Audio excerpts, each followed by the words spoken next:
여러분 안녕하십니까, 박재홍입니다. 진영을 넘지 않고 진영의 가치는 본격 편파 방송 더 락커룸. 목요일에는 진보편을 두 분과 함께하는 블루 락커룸으로 함께하고 있습니다. 자, 오늘도 박지훈 변호사님 어서 오세요. 안녕하세요, 박지훈입니다. 양지열 변호사님도 오셨습니다. 네, 안녕하세요, 양지열입니다. 자, 오늘 국회 여러 법안 처리가 있었는데 일단 권성동 의원에 대한 체포 동의안 표결이 있었습니다. 일단 통일교로부터 1억 원대의 금품을 수사한 혐의를 받고 있죠. 일단 국민의힘이 어떻게 반응할지가 최대 관심사였는데 불참했습니다. 자율투표 얘기도 많이 나왔습니다만 영상 보고 이어가겠습니다. 사랑하는 국민의원 여러분, 오늘 저는 106명의 동지들에게 호소하고자 합니다. 한 분도 빠짐없이 저에 대한 체포동의안에 찬성해 주십시오. 우리는 국민 앞에서 불체포 특권을 포기하겠다고 약속했습니다. 그 약속을 지켜야 합니다. 국회의원 권성동 체포동의안은 총 투표수 177표 중 가 173표, 부 1표, 기권 1표, 무효 2표로서 가결되었음을 선포합니다. 예, 자, 우원식 국회의장의 가결 선포까지 보셨습니다. 일단은 나와의 의리를 생각하지 말아라 하면서 이제 투표하라고 얘기했잖아요. 그냥 사실은 이건 방법이 없습니다. 민주당이 다수 경우 증거가 매우 확실한 상황이기 때문에 예. 그리고 만약에 야당, 국민의힘 다수석이라면 이런 말을 하지는 않았을 겁니다. 가만히 있거나 다른 얘기를 했을 건데 예. 어차피 통과될 게 확실하니까 미사 여구를 한 것 같습니다. 뭐 그렇게 해석하는 게 좀 타당해요. 근데 좀 궁금해요. 부 한 명은 누군지 본인은 아니라고 이렇게 보여주더라고요. 이렇게. 권성동이 자포리나 자기는 가다. 사진 찍었어요. 사진 찍혔어요. 부가 누군지가 제일 궁금해요. 왜냐하면 국민의원들 다 나가버렸거든요. 그러면 부가 누굴까? 국민의힘은 아니네요. 그러면 다 나갔으니까 부는 민주당이나 이쪽 뭐 개혁신당도 있습니다. 개혁신당이나 뭐 그쪽에서 가능하겠죠. 그렇군요. 권성동 의원 입장에서는 이 상황을 어떻게든 정치적인 탄압이란 쪽으로 얘기를 하고 싶은 거 그거 하나밖에 없어 보여요. 예. 박 변호사 잠깐 얘기를 했지만 사실 이 구속영장은 기각된다라고 한다면 또 한 번 또 법원에 대해서 오늘 이제 뭐 대통령 기자회견 과정에서도 내란 재판부 얘기가 나왔지만 예. 거기에 불을 붙일 수밖에 없을 정도의 상황이라고 보거든요. 예. 이렇게까지 증거들이 많은 게 정치권에서 뇌물이 됐든 정치자금법이 됐든 있었던 적이 없습니다. 보통 뇌물죄 정치자금법 이런 거 수사가 굉장히 어려운 게 다 예. 은밀하게 이루어지잖아요. 굉장히 은밀하게 현금으로. 현금일 때도 있고 주고받는 것도 잘 안 이루어져 보이지 않게 하고 예. 간접적으로 받고 하는데 이 통일교가 참 꼼꼼하게 뭔가 모든 증거들을 주기 전에 찍어놓고. 이건 그러니까 이쪽에서 통일교 측에서도 워낙에 이제 정치에 예전부터 발을 깊이 담그고 싶어 했고 전면으로 나서고 싶어 했기 때문에 그래서 다 이렇게 증거들을 남기는 게 그 뭔가 룰이 만들어져 있던 것 같아요. 체계가 잡혀 있었던 것 같아요. 이게 우리나라에서만 그런 게 아니잖아요, 사실. 예. 일본에서 통일교가 해산 명령 받기까지 예. 일본 정치권을 들었다 놨다 했던 게 맞아요. 통일교였어요. 맞아요. 그런 데서 그냥 덜컥 아무렇지도 않게 1억 원이라는 돈을 줬을 리가 없지 않습니까? 그래서 정말 다른 어떤 돈과 관련된 정치권의 사건과는 비교할 수 없을 정도인데 그래서 결국 이제 이 돌고 돌아서 권성동 의원 입장에서도 이건 모르겠고 정치 탄압이야. 이렇게 할 수밖에 없는 자기를 방어할 수 있는 스타일이 그거밖에 없어 보여요. 근데 이제 권성동 의원 모습은 굉장히 여유로워 보이잖아요. 아닌데요. 그래 아니에요. 요즘 아니에요. 권성동 잘못 의원 봤군요. 카메라 비출 때 보면 그런 모습 본 적이 없어요. 살짝 가끔씩 웃더라고요. 살짝 이렇게 네. 그런 거 어떻게 보면 그게 보이려고 하는 모습이에요. 일부러 살짝. 예전에 이제 강원랜드 사건에서 이제 빠져나간 경험이 있기 때문에 예. 무죄를 받았죠. 예. 아마 그런 자신감 아니면 이번에도 그게 될 수 있다라는 생각을 이제 있고 또 지지자나 이런 분들이 보고 있기 때문에 그렇게 보이지만 본인 더 잘할 겁니다. 이번에는 조금 어렵다. 되게 어렵다. 증거가 제가 계속 얘기하잖아요. 98% 정도 있어요. 증거가 원래 뇌물 사건 한 70% 60%만 돼도 어. 되게 근로 유죄가 되고 영장 발부가 가능한데 이거 지금 보면 아일 가능성이 조작할 가능성이 얼마나 있겠습니까? 이게 조작이 의해되겠습니까? 그렇군요. 무조건 1억 받아는 걸로 돼있거든요 상황상. 빠져나가기 청소년들이 어려워요. 청소년들이 말하는 말로 쫄 뭐 이 정도. 예, 근데 그렇다고 해가 막 겁먹는 표정 짓기만 하니까 가짜 써서 보여주는 것도 그런 의미 같거든요. 그렇군요. 의연한 척. 안 의연해요. 구속되면 뭐가 의연하겠어요. 근데 무서울 거예요. 아마. 토요일에 무서운 게 돈 주기 전에 그 미리 아, 사진 찍어놓고 예.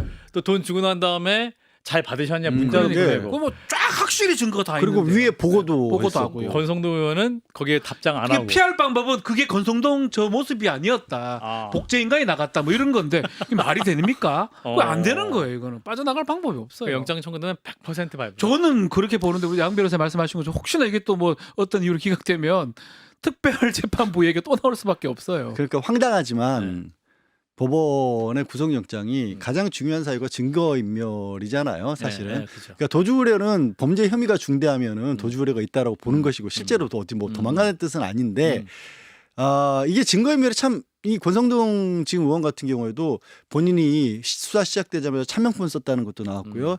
심지어 뭐 보좌관을 시켜서 윤영호 수사 전 상황을 알아보려고 했는데 본부장이 조사받고 나왔을 때 한번 예, 전화를 걸었다가 하필이면 그게 또 택배 기사분한테 가는 택배 기사한테 잘못 바람에 걸었어요. 그 녹취록까지 나와버렸잖아요. 참. 그 증거인멸 시도가 명백한데 예.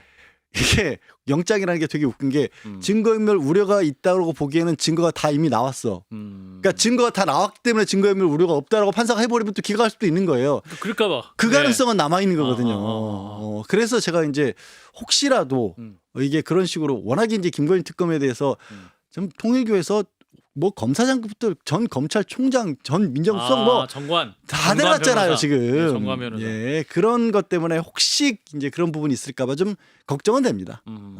이제 정성호 법무부 장관이 이제 표결 전에 이제 그 체포동의안 요청 취지 설명을 했었어요. 근데 길이가 한 500자 남짓, 네. 1분 30초가 안 됐거든요. 그거가 사실은 보여주는 겁니다. 말도 필요 없다는 거예요. 더 말할 필요도 없다. 구속해 주세요 하고도 그만이에요. 아. 체포 동의안 딱 떨어져. 가결해 주세요라고 했는데 예전에 한동훈 법무부 장관 때는 엄청나게 뭐 많았거든요. 바스락 뭐 어쩌고 이 소리 저쩌고 얘기도 저쩌고 하고 저쩌고 뭐, 어쩌고 예. 저쩌고 저쩌고 하는데 안 될 가능성이 있으니까 좀 더 들어달라는 걸로 반대로 해석이 되는 거거든요. 실제로 지금 이런 상황이면 뭐가 필요하겠습니까? 증거가 너무나 확실한데요. 사실 그때 한동훈 당시 법무부 장관이 했던 얘기가 자기 평생 검사하면서 이렇게 명백한 증거를 본 적이 없다 그랬잖아요. 25분 동안 얘기했어요. 그거랑 비교하면 이번에는요. 그거랑 비교가 안 되잖아요. 사실 봉투 바스락바스락 소리를 듣고 그게 그렇게 명백한가 싶을 텐데 네. 이거는 뭐 어떻게 더 이상 설명드릴 필요도 없는 거죠. 영화를 한 편 찍어 놓은 거랑 똑같아요. 증거를 보면요. 아 그래요. 그런데 어떻게 이걸 빠져나갑니까? 음. 저도 기억 못 하잖아요. 내일을 내가 뭐 했는지 기억 못 하는데 이렇게 딱 시간적 순서대로 다 있는데요. 메모도 있고. 이걸 어떻게 빠져나갑니까? 예. 빠져나가면 뭐 저는 진짜 존경할 것 같아요. 아. 어떻게 그 빠져나가면 변호사 하고 싶- 누구인가? 존경하는 게 아니라 그 변호사 근데 이제 누구니까? 화살이 판사한테 갈 수밖에 없어요. 판사가 그랬죠. 예. 예. 못 빠져나갑니다. 저는 못 빠져나가도 봅니다. 그렇군요. 자 이런 건데 오늘 국민의힘이 이제 표결에 불참을 했어요. 사실은 뭐 자율투표로 할 것이냐, 또 만약에 가지 않았을 경우에 여러 가지 후폭풍이 있을 수 있기 때문에 국민의힘도 전략이 이랬다 저랬다 했는데 결국엔 최종적으로 불참을 했어요. 자 그런데 지금 이제 여야 상황이 굉장히 안 좋은 것 같습니다. 정청래 대표가 이제 국회 교섭단체 대표 연설을 할 때 이제 국민의힘 송원석 원내대표가 노상원 수첩 언급을 했을 때 제발 그리 됐으면 좋았을 걸 이렇게 말해 후폭풍이 거센 거죠. 그러니까 노상원 수첩에는 이제 그 수거한다. 아, 뭐 정치인, 체포해서 정치인 수고. 죽이는 뭐 거죠. 예. 이게 그런 얘기들이 많이 있었기 때문에 정말 망언을 한 거예요. 예. 근데 뭐 나중에 이제 송원석 원내대표가 한 걸로 드러났고 예.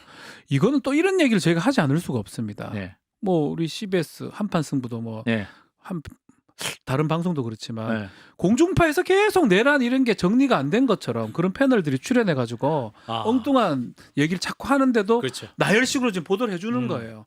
그러다 보니까 송원석 원내대표도 그거 얘기해도 되겠다. 아. 왜냐하면 다른 방송 보면 하고 있거든요. 아. 근데 실제로 이런 거 저 비유를 좀 하면 나치가 학살한 거 그거 잘못된 거잖아요. 그래서 얘기를 하면 안 되는 거잖아요. 근데 학살 좀 하면 어때랑 똑같은 거예요. 제가 봤을 때는요. 그게 공중파나 지상파에서 계속적으로 반복이 되니까 송원석 원내대표가 그런 좀 착각이나 빠져 있고 또 한편 더 나가서는 자기 정치적 이익도 사실 되는 거거든요. 이렇게 얘기하면 경북지사 설이 있답니다. 경북에서는 이야 저 화끈하네 이래 될 수 있거든요. 그것을 이용한 게 아닌가 싶어서 그 화끈하게 되더라도 안 해야 될 말이고 잘못된 말은 못하게 하는 게 맞는데 방송에서도 하는 사람 많잖아요. 아직까지 여기도 나와서 자꾸 아직까지 개엄아 내란 아니라고 하는 사람도 많잖아요. 중지시켰습니다. 네, 예, 예. 그런 사람들의 연장선상으로 저는 보거든요. 굉장히 심각한 문제죠. 이게 진짜로 뭐랄까 그날 밤에 지난해 12월 3일 날 밤에 뭐 윤석열이 대표적으로 하는 것처럼 누가 죽거나 다치지도 않았는데 라는 식으로 얘기를 하잖아요. 아무 일도 없었으니까. 그게 아무 일도 없었다 그러면 그게 아무 일도 아닌 거냐? 전혀 아닌데 예, 예. 저 말이 얼마만큼이나 심각한 의미인지를 인지를 못하고 있거나 아니면 진짜로 우리는 그렇게 이렇게까지 말씀을 하시면 전두환 시절에도 전두환의 그 쿠데타에 편승해서 정치적 권력을 누렸던 사람들이 많이 있습니다. 개인의 영달을 추구했던 사람들이 많이 있었어요. 그리고 그때가 좋았다는 사람들도 있습니다. 그렇잖아요. 그 전두환 주변에서 그 호식했던 사람들 그 사람들 같은 생각을 하는 건가? 그렇죠. 라고 물어볼 수밖에 없어요. 그렇게 됐으면 좋았을 거야? 그래 어찌 보면 송원석 원내대표의 지위에 있었더라면 윤석열이 당시에 계엄해서 국회를 다 점거하고 자기 멋대로 그 대한민국에 다시 그 군사 독재 같은 시절을 가져오더라도 그때 잘 먹고 잘 살았던 사람들이 있었는데 국민의힘이 지금 원내대표직이나 지금도 하고 있는 상황이니까 아니 그때 윤석열 눈에 들어서 잘 뛰었으면 나 지금보다 훨씬 나았을 텐데 아이고 이거 지금 그거 실패하는 바람에 그래가지고 지금 야당으로 전락하고 숫자도 줄어들어가지고 이 지금 체포 동의안 막 국회의원들 잡혀가고 자기 당도 수사받고 있는 이런 상황이라는 게 되게 못마땅한 거보다라고 생각할 수밖에 없잖아요. 이렇게 말을 해버리면. 그러니까 이제 이분이 어제 이제 저희 방송에서 그 최소한 원내대표 사퇴해야 된다라고 저희는 어제 이제 방송을 했었었는데 오늘도 이슈가 너무 많아가지고 약간 또 이게 잘 안 다뤄지는 것 같아서 그냥 본인도 입장을 발표를 더 이상 유야무야 안 하고 넘어가는 게 아닌가. 이거 계속 좀 다뤄야 될 것 같아요. 그러니까 내란과 관련된 아니, 이거는- 얘기들이 아까 네. 박 변호사가 잘 지적하는 것처럼 너무 엉뚱한 말들이 많이 나오고 하다 보니까 정말로 이게 그냥 지난해 뭐 정치적인 해프닝 정도인 것처럼 이게 여겨지는 경우들이 있거든요. 아닙니다. 사실 이재명 대통령 오늘 이제 100일 기자회견을 가졌지만 예. 이재명 대통령 당선에 국민들이 가장 많이 바랬던 부분은 내란 종식이었어요. 그게 그렇죠. 안 되고 있는 겁니다 아직. 송호선 대표 어떻게 됩니까 우리 박 변호사님? 그 원내대표 본인 사퇴? 아마 아니겠죠. 본인은 저는 이제 허언을 한 거고 뭐 생각 일기는 쓸 수 있어요. 다 죽어라 다 죽어라. 그거 다 쓸 수 있어. 저도 쓸 수 있고 집에 들어가지고 일기 막 계속 막 쓸 수 있는데 이걸 그 자리에서 하면 안 되는 거잖아요. 그건 안 되는 말이 안 되는 말을 본회의장에서. 예, 본회의장에서 안 되는 거 일기 쓰는 거 누가 뭐라 합니까? 마음속으로 누굴 죽든지 뭐 그건 누가 뭐라 할 수 없는 거잖아요. 근데 네. 그걸 본회의장에서 했던 거 아마 본인도 이거 시건 잘못했다고 생각하는데 네. 해보니까 약간 지지자들이 또 있고 이러니까 대구 경북 지역에서는 또 야, 화끈하네 이래 될 수도 있거든요. 저는 철회하거나 취소하거나 사과할 가능성은 전 적다고 보고요. 그래요? 또 이 국회 윤리 작동한다 하더라도 3분의 2가 돼야 되니까 뭐 그런 것들 때문에 굳이 할 이유가 지금 얼마 지났는데도 별다른 반응은 없어요 사실은. 사과 안 한다? 사실 얼마 전에 이재명 대통령이 네. 그 각 뭐 예를 들어 명동을 비롯해 그런 어떤 외국인 관광객들 많이 오는 곳에서 협중 발언을 한 것을 두고 예. 헤이트 스피치. 이거는 표현의 자유의 영역이 아니다. 이건 깽판이라고 하는 좀 다소 과격한 말씀까지 단어까지 쓰였지 않습니까? 그게 맞아요. 사실은 이런 상황에 대해서도 내라는 데서 이렇게 언급하는 거는 있을 수 없는 일이거든요. 근데 그게 위야무야 지금 넘어가고 있어요. 대한민국의 가장 큰 현대사에서 아픔은 친일 청산을 못한 부분이라고 생각을 하는데 똑같은 일이 또 벌어지고 있어요. 그러니까 그 얘기했죠. 이재명 대통령도 역시 뭐 제가 대통령 얘기를 계속해서 언급을 하는 이유가 대표성을 가지고 있기 때문에 언급하는 것뿐입니다. 괜찮습니다. 근데 전두환 노태우에 대한 그 명확한 처벌이 없었기 때문에 정리가 안 됐기 때문에 또 윤석열이 계엄을 꿈꿨다라는 얘기가 나왔지 않습니까? 만약에 여기서 또 이런 식으로 넘어가잖아요. 그럼 누군가는 또 생각해요. 그렇죠. 예, 지금 그리고 그 최근에 나온 얘기 중에 하나는 윤석열이 이미 2020년 말에 그 바이든 날리면 상황이 있었던 이후에 그때 벌써 비상대권 얘기를 했다는 거 아니에요. 난 뭐 쓸어버리겠다 생각을. 쓸어버리겠다. 총살 당할 때 당하더라도 이런 식의 얘기를 했다는 거 아닙니까?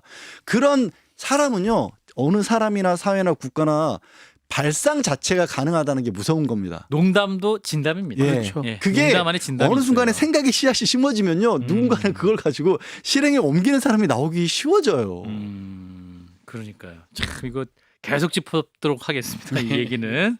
자, 이런 가운데 이제 윤석열 전 대통령에 대한 또 계속 뉴스가 나오고 있는데 이건 정말 믿기 힘든데 이분이 이제 전날에 술을 항상 많이 먹기 때문에 지각하는 경우가 많았다.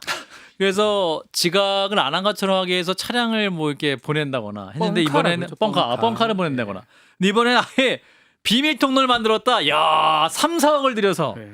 그 대통령인데 아니 지가 부끄러운 거 알았다는 겁니까? 이게 뭐예요? 이거 비밀 말고도 통로. 더 충격적인 얘기도 많죠. 그러니까 본인이 술 마시는 게 잘못된 것도 알고 있는 것 같고, 그렇죠. 그리고 지각을 막 밥 먹듯이 하니까 그런 것 때문에 또 감추려고 이렇게 행동을 하는 거고, 뭐 실제로 그런 증언들도 있어요.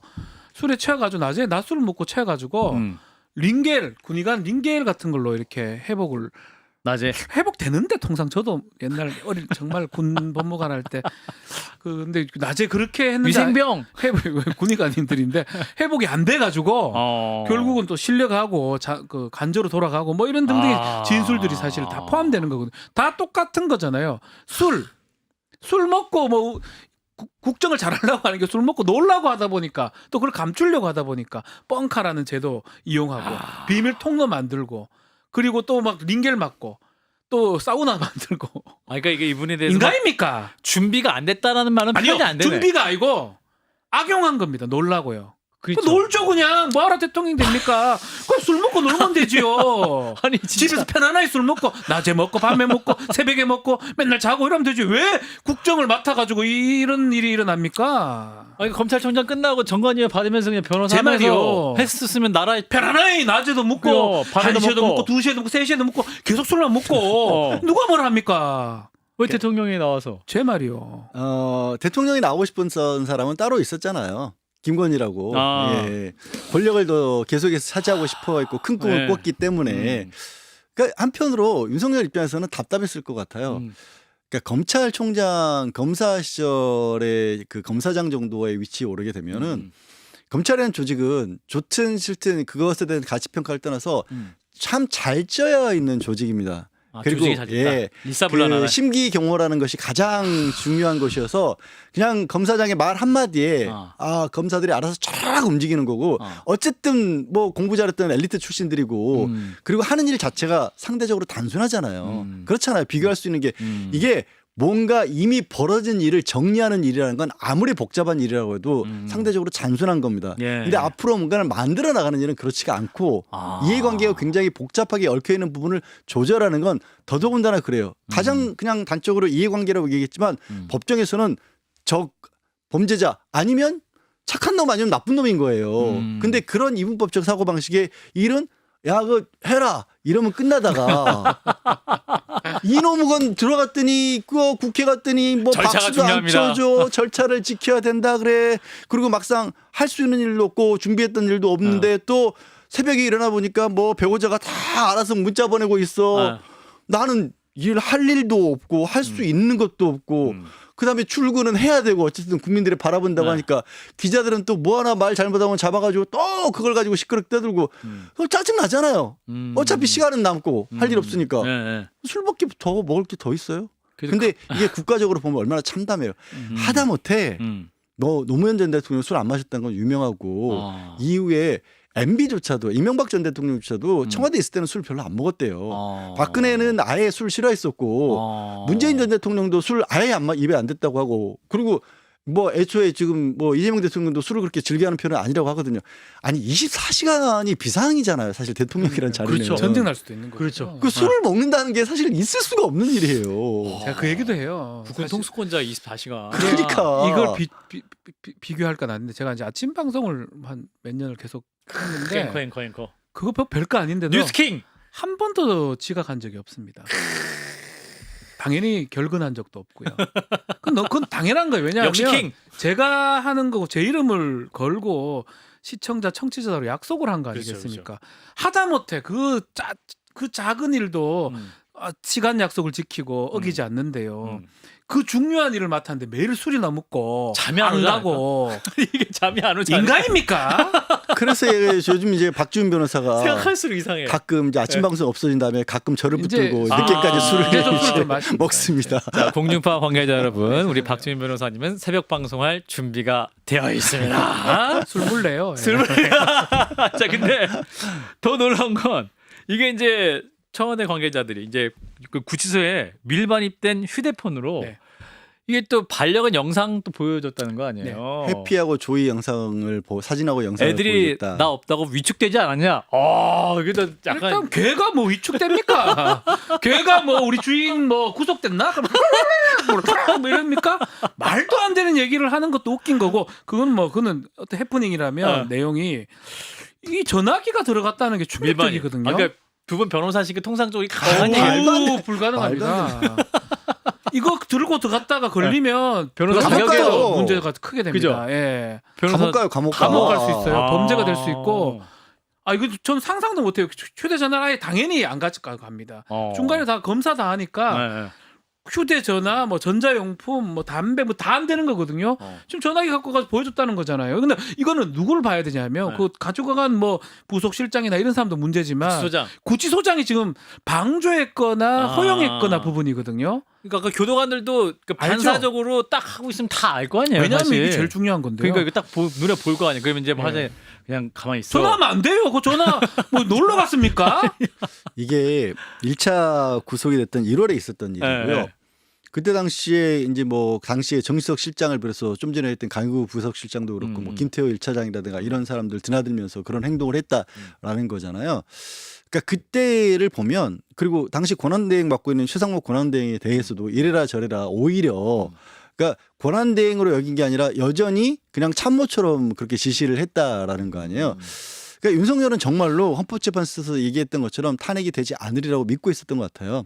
이거는 왜냐하면 사람은 그래요. 저희도 뭐 형사 의뢰인들 그런 경우들이 있지만 터널 비전 내지는 뭐 인지 부조화라고 하지 않습니까? 진짜 보고 싶은 것만 보는 겁니다. 그리고 정말로 자기가 정당한 일을 했다라고 믿고 있었고 그리고 주변 사람들마저도 거기 동조돼 있었기 때문에 그때 구치소 내에서의 내각을 계속해서 꾸려가고 있었다. 그리고 그 분위기가 너무나 자연스럽게 서울 구치소에서도 이어졌다고 밖에는 볼 수가 없어요. 그러니까 감방 통치. 예, 진짜 옥중결제. 그게 감방 통치라는 것보다 잠시 여기로 비서실을 옮겼고 그동안에는 내가 회의실을 옮겼고 대통령실을 그동안은 내가 술 좀 먹느라고 일 못 봤는데 이제 오랜만에 술을, 정신이 맑아. 정신이 맑아 챙겨야 될 것도 많네.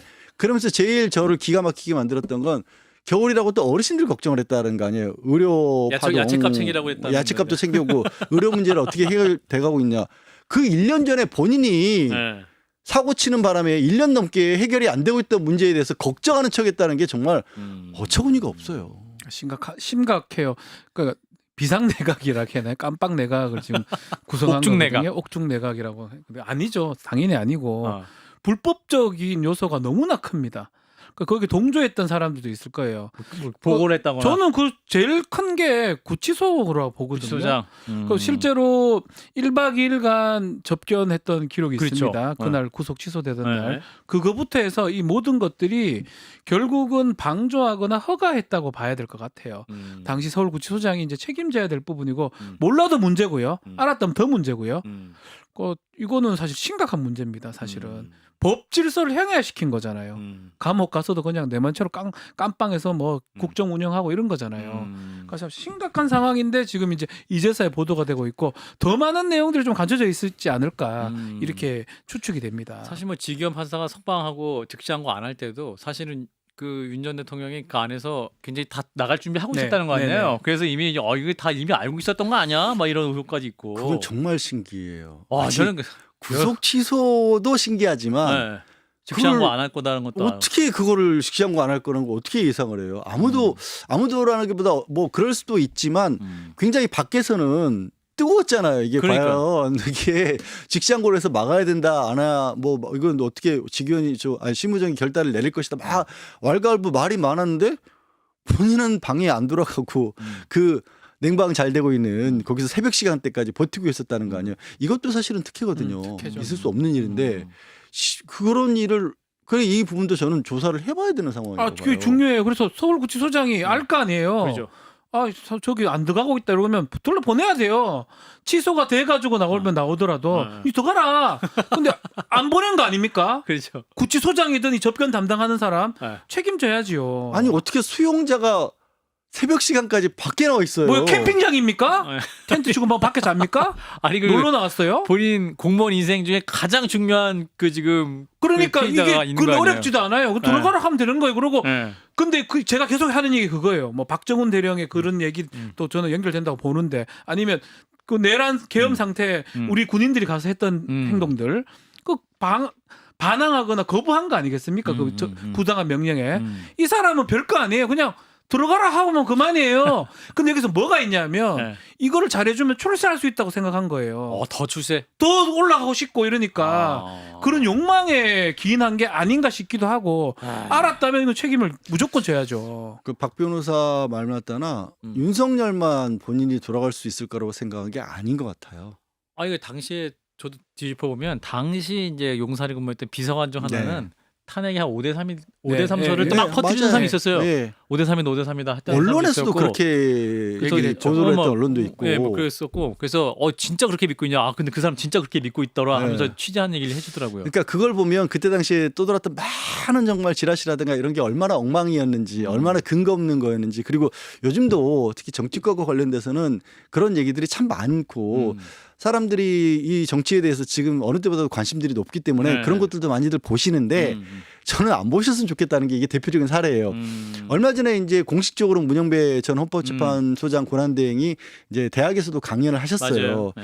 그때 밝히셨던 네. 처음부터 탄핵이 결정돼 있었다 사실상 한 번도 의심한 적 탄핵 없다. 의심한 적 없었고 그래서 전체적으로 그 과정 오로지 시간이 걸렸던 건 국민들이 납득할 수 있을 만큼 누구나 받아들일 수 있을 만큼의 결정문을 만들어내는 과정만 길었다라고 사실 이번에는 공개적으로 강연을 했지만 이전에 서울교육청에서도 한번 강연을 하셨거든요. 네. 그때도 밝히셨어요. 예. 그러니까 그러면 그 사이에 뭐 헌법재판소 누구랑 뭐 연락을 해가지고 누가 이거를 정보를 거짓말인 빼냈다느니 뭐 언론에 따라서는 투표 뭐 딱 한 번 했다는 거예요 마지막에. 마지막에 한 번만 했다라는 거예요. 표결을.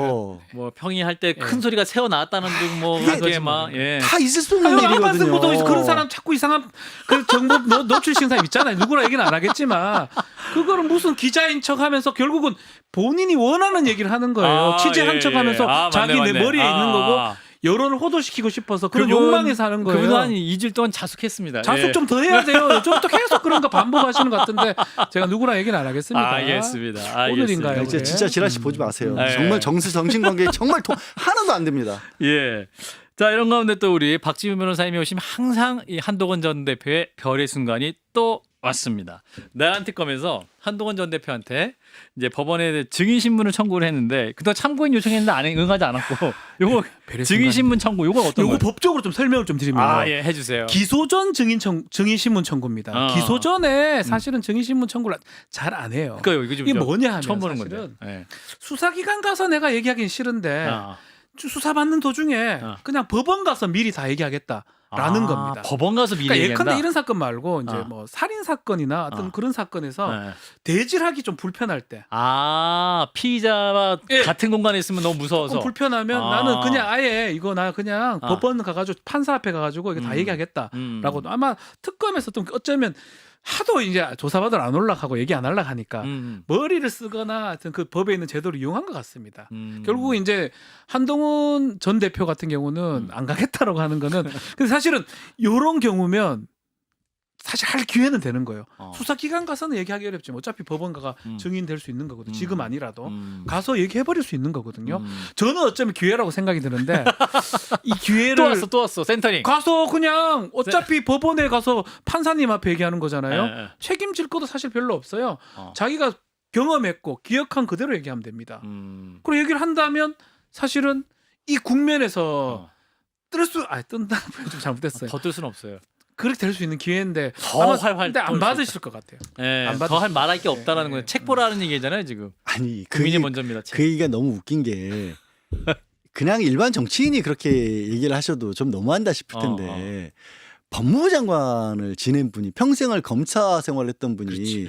법원에서 증인으로 신문했었을 때의 답변과 본인의 책이 얼마나 다른지는 누구보다 잘 아실 거 아니에요. 다 다른 거 맞습니까? 황당한 얘기예요. 아. 황당한 얘기예요. 어디 이게 우롱이죠 사실 사법부를 이렇게 얘기하는 거 국민들을 우롱하는 거예요. 책 보세요, 이거는. 예. 책에 다 써 있어요. 나 할 말 다 했다. 아니, 그럴 거면 재판을 왜 합니까? 신문을 하는 거잖아요. 아. 질문을 더 심도 깊게 할 수도 있는 거고. 그리고 판사가. 법적 효력이 아. 책은 증거로서 효력이 아무것도 없어요. 아니죠. 아무것도 아니에요. 아, 한동훈 전 대표의 책을 증거로 채택하시겠습니까? 증거로 채택하려면 네. 법원에 나와서 아. 이렇게 얘기를 해야 돼요. 그 책에 쓴 게 정확히 맞습니다. 아. 제가 쓴 게 맞습니다. 더 이상 저는 할 말이 없습니다. 네. 책에 쓴 내용들을 참고해 주십시오라고 해서 그 책에 있는 그대로가 아. 하나의 틀림이 없이 제가 그대로 보고 겪은 일을 고스란히 적었습니다라고 적어도 법원에 가서 그 얘기는 해야 돼요. 아. 그거 아니면 못 써요, 증거로. 아, 그렇군요. 어떻게 검사 출신이 이런 얘기를 해요. 친한계도 이런 얘기를 알려줘야겠습니다. 저는 이거는 비겁한 거라고 봐요. 그러니까 비겁한 거라고. 그 계속 얘기하자면 한동훈 대표님은 네. 항상 그 두 가지 선택의 기로에서 이거보다는 좀 쉽거나 몸을 안 던진다. 예, 수월한 길로 아. 선택을 하시는 거예요. 그러니까 쉽게 말해서는 지금 다른 것보다도 혹시 내가 나가서 그 제용이 불리하게 국민의힘에 작용을 그러니까요. 하면 배신자로 낙인 찍힌다 이런 계산을 하는 계산이 있는 건데 것 같아요. 지금 한동훈 대표는 그러면 지금 한동훈 대표도 그러면 전환길 쪽에 가서 전환길 같이 손잡을 거예요? 그러지는 않을 거 아니에요. 그러지 못할 거 아니에요. 네. 그것도 못하면서 배신자는 싫은 거예요. 아. 그러니까 국민의힘이 처해 있는 뭐 어떤 굉장히 갈등적이고 모순적인 그 상황을 누군가는 나서서 깨치고 나갈 사람이 필요한데 그래서 지금 국민의힘 내부에서도 이제 전환길이라든가 이렇게 극우 유튜버라고 대변되는 이런 사람들과 좀 선을 긋자 하다못해 장동혁 대표마저도 조금씩이라도 중도 쪽으로 가자는 얘기를 하고 있는데 그렇죠. 그러면 오히려 이 한동훈 대표에게 주어진 가능성은 그쪽에 힘을 실어주는 것밖에 없어요. 근데도 지금도 이것도 하기 싫어. 저 사람한테도 미움받기 싫어. 이 사람한테도 미움받기 싫어. 아무것도 못해요 이제. 자, 일단 한동훈 전 대표 이번에도 기회가 왔는데 우리 박지훈 변호사님 말씀대로 이번에 또 기회를 잡을 것인지 일단 지켜보시죠. 자, 그래서 오늘 이재명 대통령 취임 100일을 맞았습니다. 기자회견을 했는데 현장의 기자회견 분위기는 굉장히 또 화기애애했고 대통령은 역시 거침없이 답변을 했고 예정된 시간은 늦게 끝났어요. 근데 이제 여야의 그 3대 특검법 개정안 이 수정 합의가 결렬이 됐어요. 결렬이 됐는데 지난 밤에 또 굉장히 뭐랄까 또 이 지지자들에게 또 여러 가지 걱정이 좀 많았었던 상황이기도 한데 영상을 일단 보고 이어가겠습니다. 정부조직법을 고쳐서 정부조직을 개편하는 거하고 내란의 진실을 규명해서 그야말로 엄정하게 책임을 물어서 다시는 대한민국에서 내란이라고 하는 친위 군사 쿠데타든 그냥 군사 쿠데타든 이런 게 벌어지는 일은 결코 있어서는 안 된다. 라는 이 당위하고 어떻게 맞바꾸냐라는 게 제 생각이에요. 예. 자, 일단 대통령의 말은 정부조직법 개편이랑 내란의 책임을 묻는 거랑 어떻게 맞바꾸냐 핵심인데 근데 이게 이재명이 시킨 것 같다. 뒤에서 슬쩍 시킨 것 같다. 여론이 있더라. 근데 전혀 몰랐다 이렇게 말씀을 하는데 요거 여러 가지 지금 진상이 말들이 좀 많아서 예, 당 지도부까지도 지금 막 예, 좀 지도부도 지금 관계도 안 좋고 지금. 근데 사실은 이런 정도는 맞는 것 같아요. 네. 자꾸 원내대표 이제 혼자서 김병기 원내대표. 한 것처럼 독단적으로 한 것처럼 이렇게 음. 좀 이렇게 인식하는 사람도 있는데 네. 그건 저는 불가능하다고 보거든요. 아, 역시 또 이게 객관적인 왜냐하면 평론의 박지훈 변호사님. 원내대표는 그 당 최고위원회 일원의 한 명이에요. 지도부의 멤버. 한 명. 그래서 그 결정을 혼자서 다 할 수도 없을 뿐더러 근데 다만 이런 건 있었던 것 같아요. 음. 김병기 원내대표 아직까지도 뭐 협상을 많이 해보진 않았지만 그 어떤 한계점, 위임점 이런 것들을 조금 오류가 있었든지. 아. 예, 근데 이 정도만 하면 되는데 최고위나 당 대표하고 네. 근데 그걸 좀 더 많이 했다든지 네. 등등의 어떤 뭐 저는 알 수는 없지만 네. 그런 오류가 장당 있었지 않았을까. 어. 그리고 아니면 어느 정도 얘기는 됐지만 음. 나중에 좀 더 큰 문제가 좀 생기니까 지지자들이나 예. 이거 이렇게 하면 어떡하냐. 어. 그래 되니까 좀 김병기 원내대표가 내가 좀 다 한 거다 이렇게 하는 어. 그런 모양새 아니 둘 중에 하나 정도가 되지 않을까 저는 그렇게 이해를 하고 있거든요. 이걸 혼자서 다 결정할 수 있다고 보기는 좀 어렵다. 대통령이 깨실지는 않겠죠. 그건 저는 모르겠지만 그럼에도 불구하고 네. 되게 중요한 걸 하려면 네. 대통령실도 알아야죠. 사실은 모른다면 뭐 정무수석이 살짝 기뜸을 정무수석 해준다거나. 통해서 그런지 일단 지금 정청래 대표에게 사과를 요구하는 건 김병기 원내대표도 원내대표가. 화가 나긴 했었어요. 네. 근데 여기에 대해서 뭐 원론적인 발언이라고는 하지만 정청래 대표 같은 경우는 묻고 가자. 그 부분에 있어서 진실 게임으로 가지는 말자라고 했는데요. 우리께서 하면 국민에만 좋은 일이다. 왜냐하면 저는 원론적인 얘기지만 이 말씀은 맞다라고 생각을 합니다. 이게 저도 이제 방송을 하기도 하고 예. 또 이제 변호사로서 변론을 하기도 할 때도 예. 그리고 아마 아실 거예요. 내가 한 말을 사람들이 들었을 때 내 취지와는 너무나 다르게 받아들이는 경우가 정말 많잖아요. 그렇죠. 인식이 예. 달라져요. 인식이 아니 나는 그런 뜻으로 얘기한 게 아닌데 그리고 서로 약속을 했는데도 불구하고 약속한 사람들끼리 완벽히 다르게 생각하는 경우들도 우리 일상생활에도 너무 많습니다. 그래서 이거는 이 부분은 맞아요. 정청래 대표가 말한 것처럼 이거를 정말로 하나하나씩 꺼내기 시작하면 반드시 싸움이 날 수밖에 없어요. 그리고 지지자들 사이에서도 이걸 가지고 또 옳다 그러다 싸울 수밖에 없습니다. 이거는 저는 근데 이 협상이라고 하는 부분에서 그런 부분이 충분히 발생할 여지도 있고 다만 한 가지 어쨌든 결과적으로 아쉽다기보다 좀 걱정스러운 부분은 송원석 대표 말씀드리면서 했던 말하고 연장선상인데 이게 시간이 어느 정도 흐르다 보니까 민주당에서마저도 절대로 건드려서 절대로 타협해서는 안 될 내란과 관련된 부분마저도 혹시 타협하려고 했던 거 아닐까라는 걱정은 있어요. 그것만큼은 절대 있어서는 안 됩니다. 그것만큼은 어떤 희생을 감내하더라도 그걸 가지고 타협의 카드로 써서는 절대 안 되는 건데 그게 마치 협상이 된 것처럼 비춰지니까 어제 밤사이에 이제 진보 진영에서 뭐 걱정을 하는 분들은 밤잠을 못 이뤘던 분들이 되게 우리 양 많았어요. 변호사님은 잠을 못 주무신 것 같아요. 아니 저는 뭐 요즘 그냥 진짜요? 불면증입니다. 그냥 몰라 이 역할의 차이점도 있는 것 같아요. 당 대표하고 예. 원내대표. 당 대표는 당을 이제 대표하는 최고 예. 지도자라면 예. 원내대표는 이제 원내 협상을 할 수 있는 예. 그 대표 자리거든요. 예. 원내대표는 필연적으로 상대 당의 원내대표하고 만날 수밖에 없는 상황이고 그렇죠. 그 어떤 자신의 역할이나 책임에 대해서 한계점들을 좀 착각했을 가능성도 배제할 수 없는 거고요. 아, 과도하게 권한을 예, 왜냐면 나는 원내대표니까 이거 나는 협상하러 가야 된다.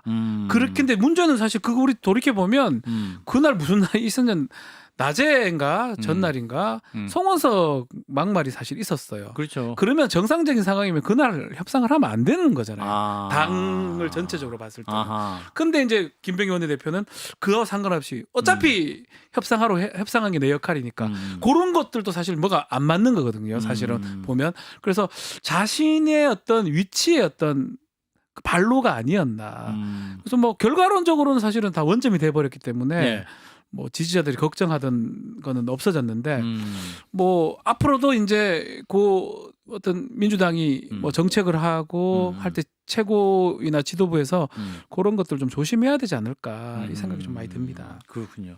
사실은 그 과정상에서 이제 원내 지도부의 한 의원 말씀하시는 거 보면 또 이게 굉장히 투명하게 어떤 내용이 공개됐던 상황은 아니었던 것 같다. 뭐 이런 얘기도 예, 그거 알 있고 수는 하니까. 없지만. 예. 네.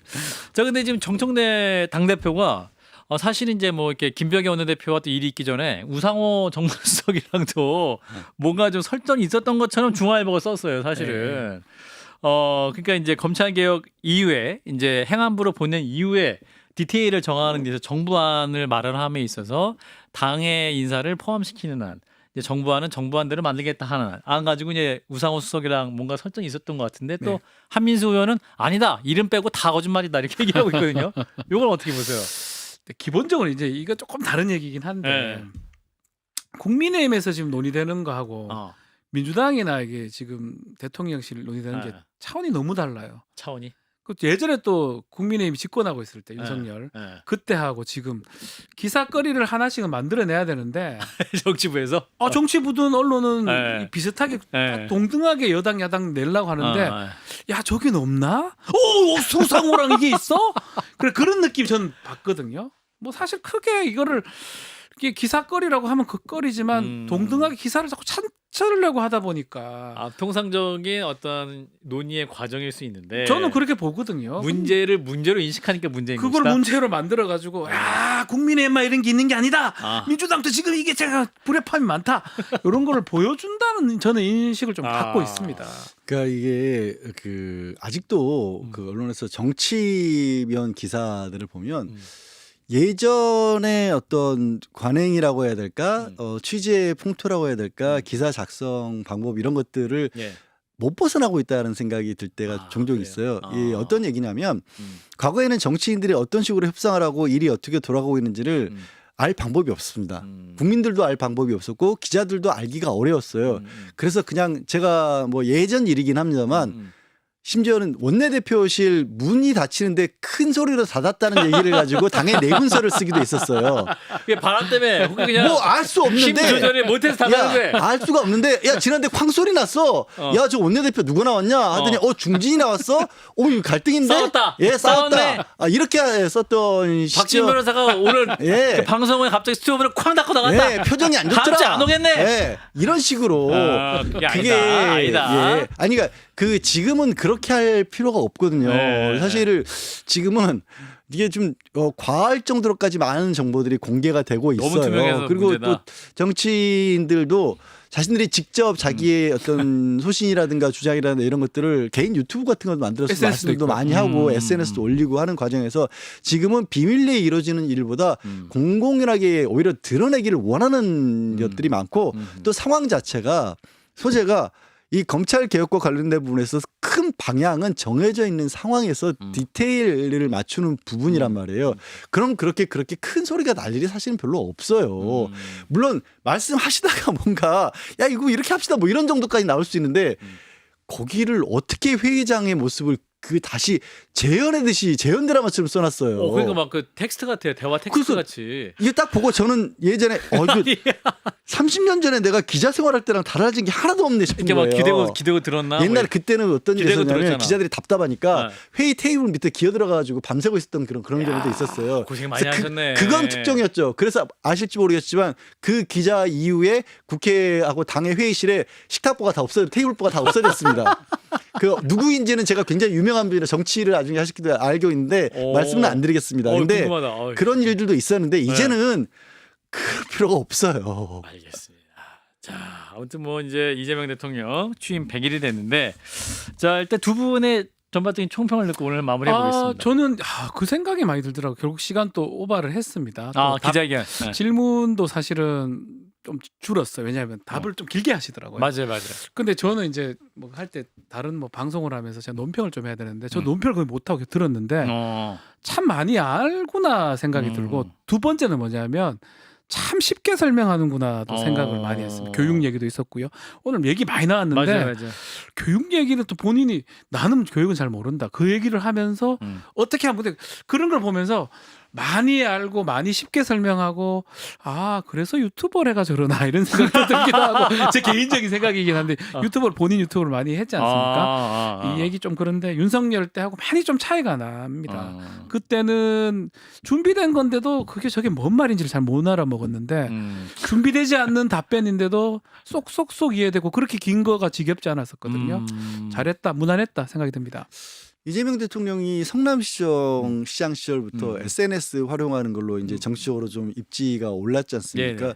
그리고 그게 다른 게 아니라 현재 어쩔 수 없이 취하고 있는 간접민주주의 체제에서 이거를 좀 보완할 수 있는 장치로 기능하는 부분이 있었거든요. 그러니까 직접적으로 국민들하고 그때 당시 시민들이었고 유권자들하고 소통하는 걸 이전부터 10여 년, 20여 년 가까운 세월 동안 해왔던 거예요. 그러니까 그게 익숙한 거고 저는 보면서 아이고 말씀하고 싶으셔서 어떻게 살았나. 아이고 답답해서 어떻게 사셨을까. 길긴 길어요. 한판 승부에서 나오셨으니까 네, 3시 쯤면 되는데. 예, 참 그럴 생각이 들 만큼 그래서 진짜 바쁘지 않으시다면 생각해 보시면요. 오늘 100일째거든요. 일반적인 그 선거였다라면 이제 인수위 끝날 시점입니다. 맞습니다. 맞아요. 그런데 지난 100일 동안에 얼마나 많은 일들이 있었어요. 사실 그렇잖아요. 얼마나 많은 일들이 있었어요. 사실 그렇게, 워커홀릭이라는 얘기가 있어요. 그런 상황이 아니었으면 아마 저는 도어 스태핑 했을 것 같아요. 일이 너무 바쁘고 일일이 다 설명할 수 없을 만큼 몰려들었기 때문에 당장 지금 미국 조지아주에서 벌어지고 일만 해도 얼마나 신경 쓰고 해야 될 일이 많습니까? 그렇죠. 그래서 못했을 뿐이지 평상시였으면 정말 도어 스태핑은 저분이 하고 싶었겠다 싶어요. 그리고 그거는 효과가 있었을 것 같아요. 왜냐하면 준비돼 있고 하고 싶은 말도 많고 실제 기자들이 국민을 대신해서 물어보는 답변에 대해서 얼마든지 답할 준비가 항상 돼 있으니까. 쉽게 또 설명하는 게 장점입니다. 몇 점에? 100점 만점에? 저는 90점 정도 줍니다. 오, 100점 안 주셨습니다. 나머지 10점은 이제 남은 기간 동안 채우셔라. 아직도 더 하셔야 되니까. 90점. 양 변호사님. 저는 점수로 매기는 건 좀 그렇고 그냥 에이플 정도 줄게요. 에이플! 야. 95점이네. 알겠습니다. 첫 100일 일단 잘 하셨다라는 두 분의 평가였고요. 또 남은 또 올해 연말까지 또 국정 운영을 잘 힘써 주시라라는 국민들의 바람이 있으실 것 같습니다. 자, 오늘도 유쾌한 시간을 함께 해주신 두 분 감사드립니다. 여러분 고맙습니다. 네, 고맙습니다.